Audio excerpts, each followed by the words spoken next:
જય હિન્દ, નમો બુધાય, જય મા વરોડી, જય ભગવાન ઠાકર, બાબા સાહેબ ભીમરાવ આંબેડકર સાહેબ કી જય, સંવિધાન અમર રહે. હવે મિત્રો, હું સાંજના સમાચાર આપું છું તમને. મારી સાથે જે બનાવ બન્યા એ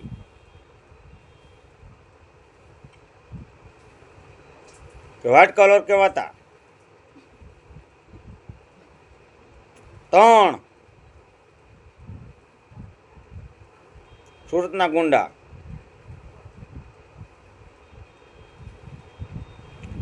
અને વ્હાઇટ કોલર કહેવાતા 3ના 2 ગુંડા.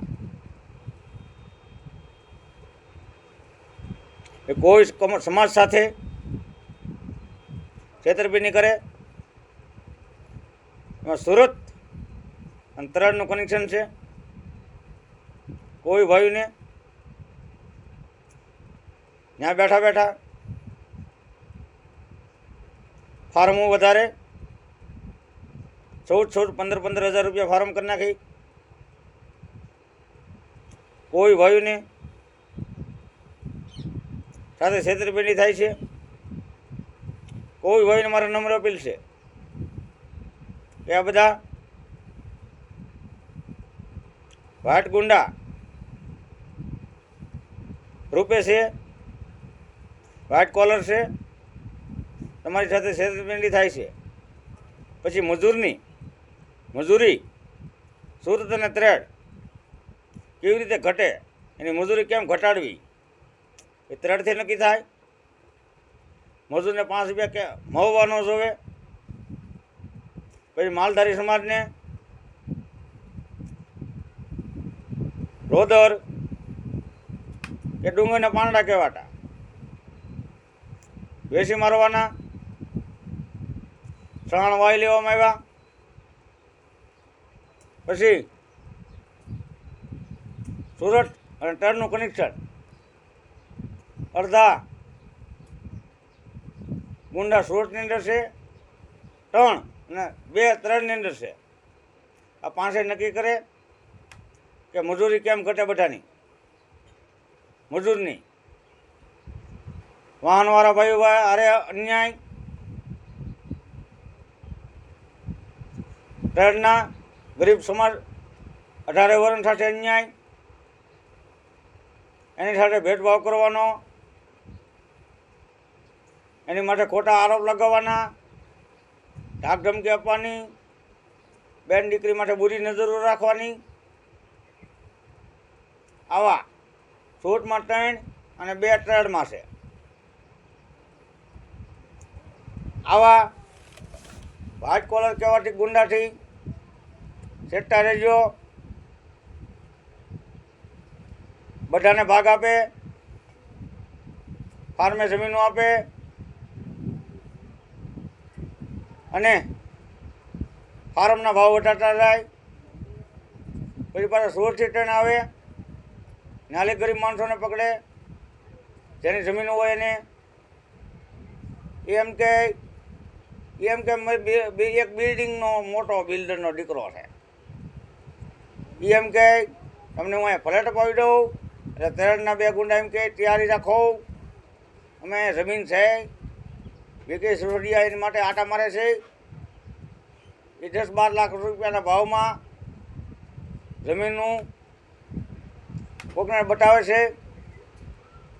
તો 12 લાખના ભાવની જમીન 8 લાખમાં વેચવામાં આવશે. એવા ધાક ધમકી આપી અને ખોટા વિકી સિસોદિયા કમિશન એજન્ટ એને દબાવવામાં આવે, કેસ કરવામાં આવે. મવા પીઆઈ પછી ટ્રેનના જે પોલીસવાળા હારે આવતા હોય એની સાથે સેટિંગ કરવામાં આવે. પછી ખોટો કેસ કરે, ટેન્શન રજૂ કરે, પછી એના પરિવારને હેરાન કરે. એ સુધરી જાઓ ભાઈ, તમને ઈશ્વર માફ નહીં કરે. ઓ મિત્રો, આઈ ગાયો માતા, પછી નંદી મહારાજ, ખૂટ, એ બધા માલધારી સમાજના છે. બધા ખેડૂત મિત્રો, તમે એક એક ગાય માતા બાંધી દો, માલધારી સમાજને બદનામ કરવાનું બંધ કરો, એટલી મારી વિનંતી છે. અને ત્રણ છે અને 2 આયા છે, 2 રાજકીય આગેવાનો છે. અને એક નવો આગેવાન બન્યો છે મોટો. ઈશ્વરને કે ચોરી કર, ગરધરને કે જાગતો રહે. અને એક મિત્ર ત્રણનો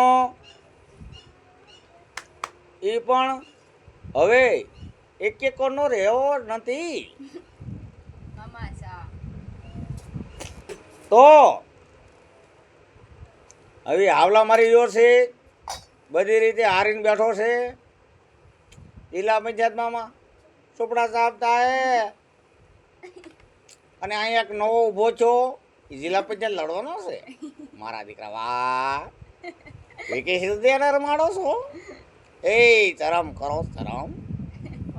હું બાબા સાહેબનો શિષ્ય છું હો.